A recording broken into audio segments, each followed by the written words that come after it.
Good morning. Beautiful day. And today I'm going to talk to you cancer cure. Let me explain to you. The existence has given us 3 layers. And the first layer is our mind. That the name is given to us by our mom and dad. And that is called the subjective layer. The second layer in our body is called the objective layer. The hand, the whole body which we can see. Now that is called the objective layer. Now this thumb don't know who you are. This life don't know who you are. The inside, the subjective layer, is the non-material. And this is immaterial, which you can see. And the nature has given us, the existence has given us a third layer. And the third layer is inside of us.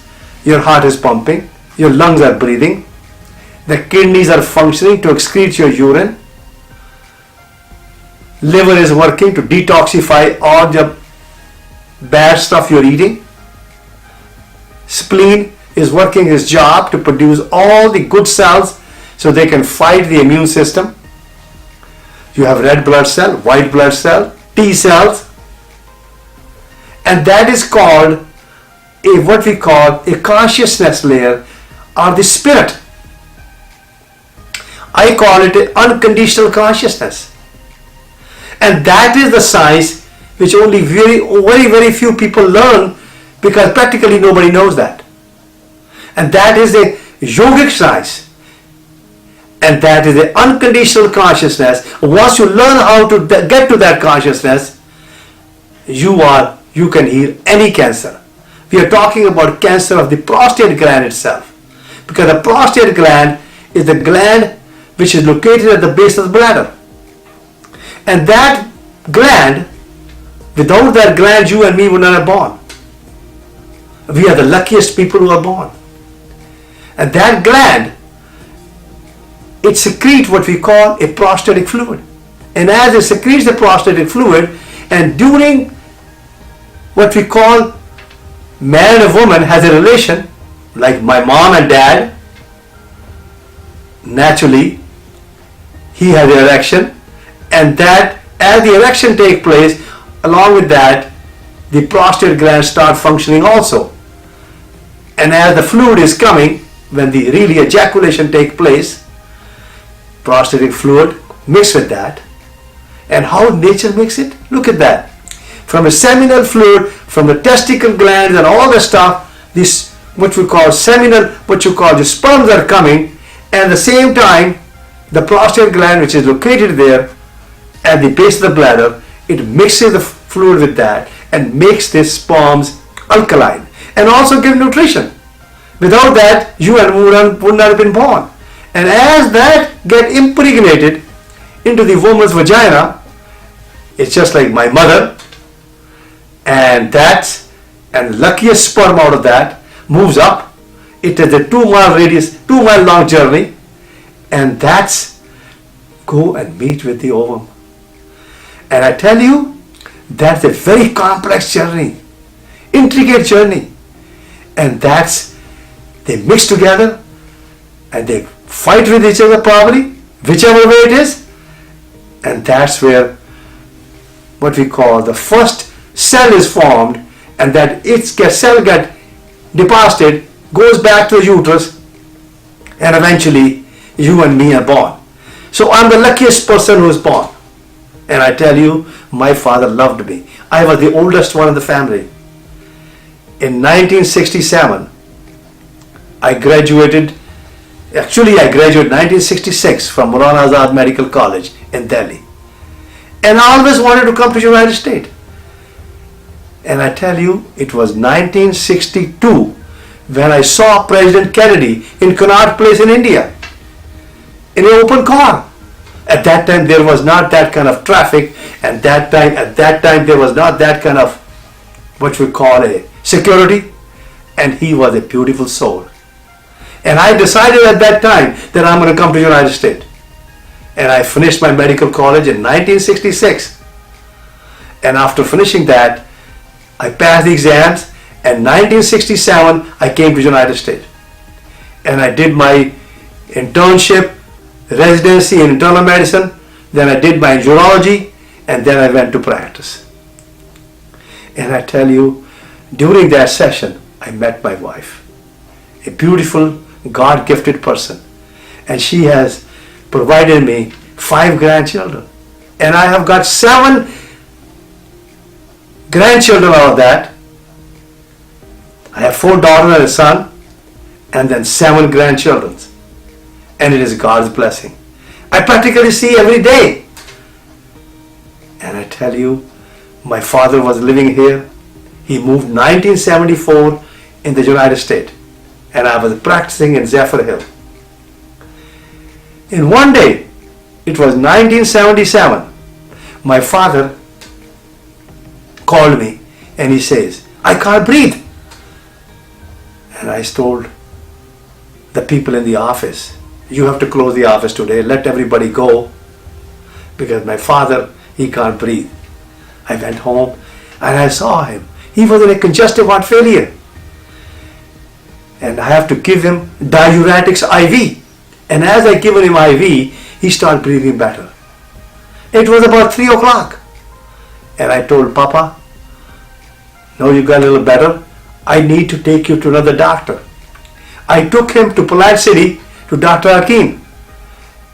He was one of my friends who used to come to our home. And he saw him and he says, your father has a aortic valve which is closed.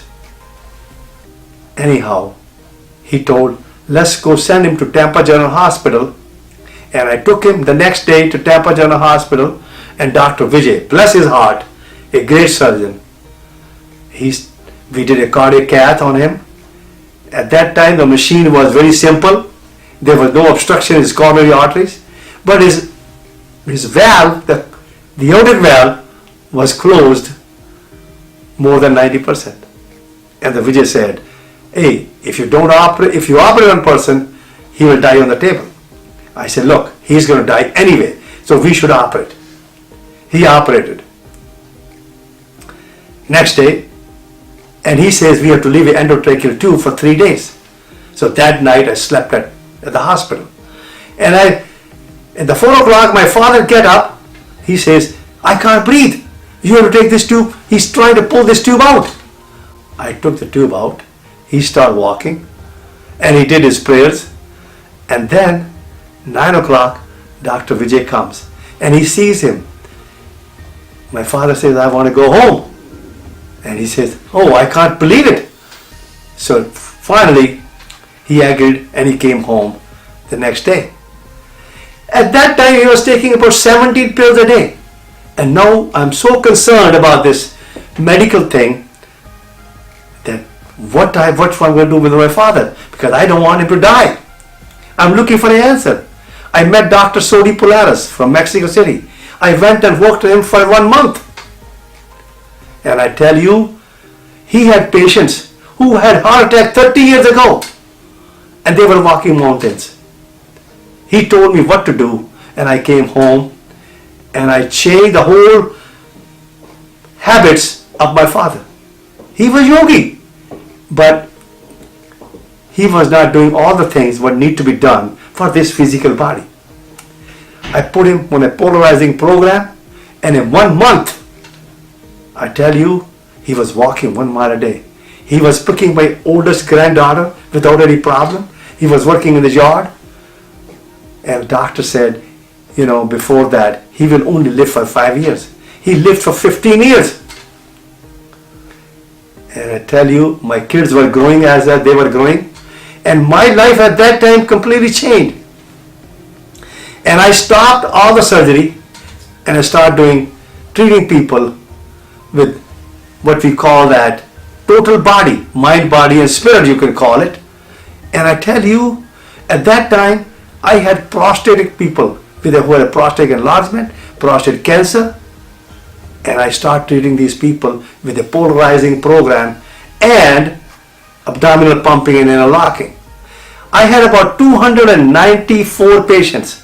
Out of that, 186 were had what we call a prostatic enlargement, and about 108 they had prostate cancer.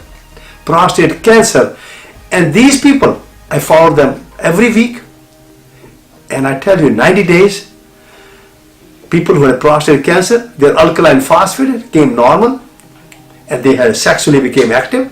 And the people who had a prostate enlargement, they start peeing normally, and also they had their sexual function came back. It was amazing. You know, this body which is given to us, it has 554 trillion cells. Each cell is a city, and each cell is itself a computer. But we don't understand that. And this body is so fantastic that we are our own enemy. Because our mind, which has become totally intellectual and identified, and we get occupied with that, and we forgot about our consciousness and the spirit, what we call it. The people call it spirit, but I call it consciousness. And the body itself. Body is always in the present. We never even thank our body. And I tell you, recently, you know, you can see that Warren Buffett, he had a prostate cancer. And he was diagnosed because the PSA test was positive, that means it was high, which the test was approved in 1986. And since the test was high, he ended up with a prostate biopsy, and later on ended up with a radiation. Mitt Romney, bless his heart, he probably also got diagnosed because his PSA was high. As the PSA was high, and he got his prostate biopsy, find an abnormal cell, and he ended up with a prostatectomy. And each one had their own complications. Prostatectomy produced loss of erection, loss of ejaculation, and orgasm, depression, and so on. Mitt Romney, naturally, the radiation naturally is going to affect the immune system of the body, and not only that, it will affect what we call the search engine of his prostate gland itself. And the Mitt Romney's, the search engine, the prostate gland is taken out. Bless his heart. I hope they are all healthy and happy. And their doctor, they're totally conditioned. They think they can cure it. There is no way they can cure it. I can tell you, after the death of my father, I started traveling to India. It took me 30 years now that I became a yogi. Now I understand the human body. I can tell you, literally, a person with a prostate cancer, gone. The question is, why does a person get a prostate cancer? Why this person invites their cancer? Because of the conditioned unconsciousness. And look at that. Mitt Romney got prostate cancer, Warren Buffett got prostate cancer, and many other, all these people who has a lot of money, well-educated people. Why? Why the cancer go unattached to them? The question is how you can detach it. And you know, it is a science which I can tell you, you can literally detach this cancer, prostate cancer, when it is localized. You don't need what you call robotic surgery or radiation or any other technique. The body is so fantastic and the body is so beautiful. Nobody is paying attention because that cancer cell came because of the conditioned unconsciousness, and we have to learn now how to stop it. And not only that, we have to learn how to detach it. And my object is now to raise 1 million people to become a yogi like me. And I tell you, my father was yogi. He could never teach me how to become a yogi. I used to go home when I was in practice and I see him lying down in the prayer room. I could not feel his pulse. The yogic science is at 10,000 years old, and there is very few people who really understand this, because the whole country in India is same as becoming United States, because everybody Just like we have highways here and we have hospitals here, we have all the hotels there, same thing happened in India. Now the India has become the same way. They have all the hotels, all the big hospitals, and they're luxurious hospitals. It's not like a what you call a big hotel, and people are going there and they're getting all these operations, whatever they need. But I tell you, do they need all these operations? No, because we have forgotten about this body. In the United States, the people are running to the doctor's office like nobody's business. And they are just getting trapped because they are conditioned unconsciousness. And my object is here to teach you to become a yogi.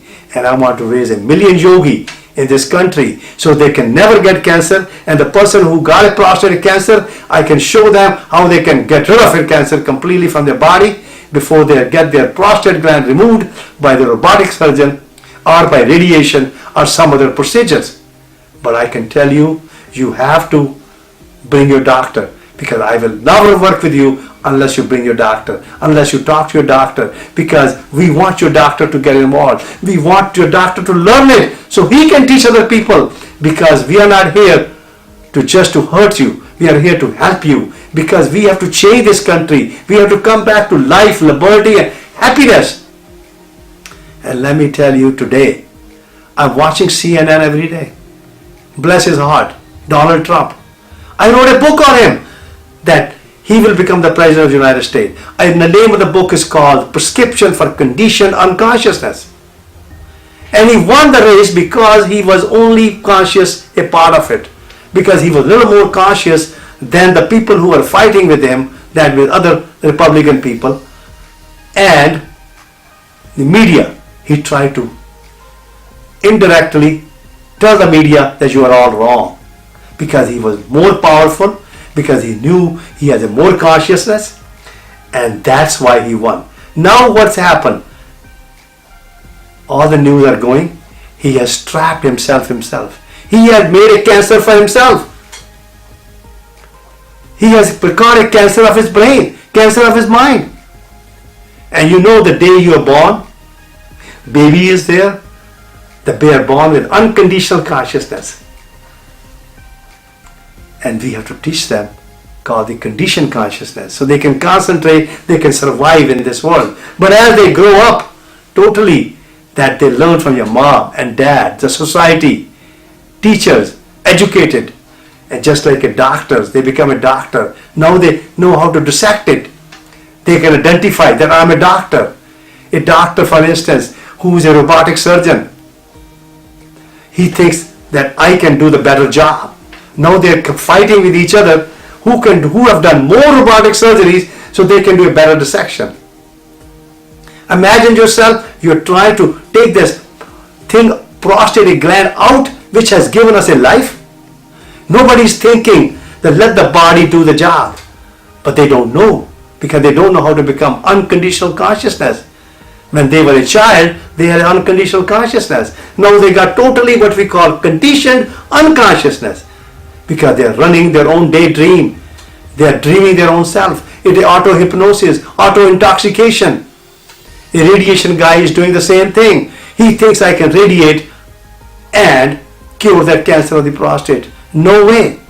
They are basically producing an injury not only to the prostate gland, they are burning that, but they are also affecting the immune system of the body.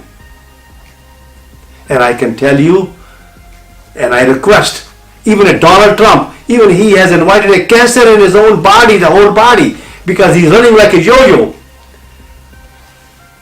Mitt Romney, Warren Buffett, I'd like to request them, please invite me so I can come and spend 10 minutes of your time and I can show you how you wake up, because you can only wake up the person who can awake you up. Awakening by the master. And I tell you, there is no price for this. I will do it totally free, because I want them to wake up so they can help other people. Because that awakening, you can't read in a book. It is not in the book. It is not in the Bible. So you have to learn. My object is to wake up America. Wake up. God bless. Namaste. Amen.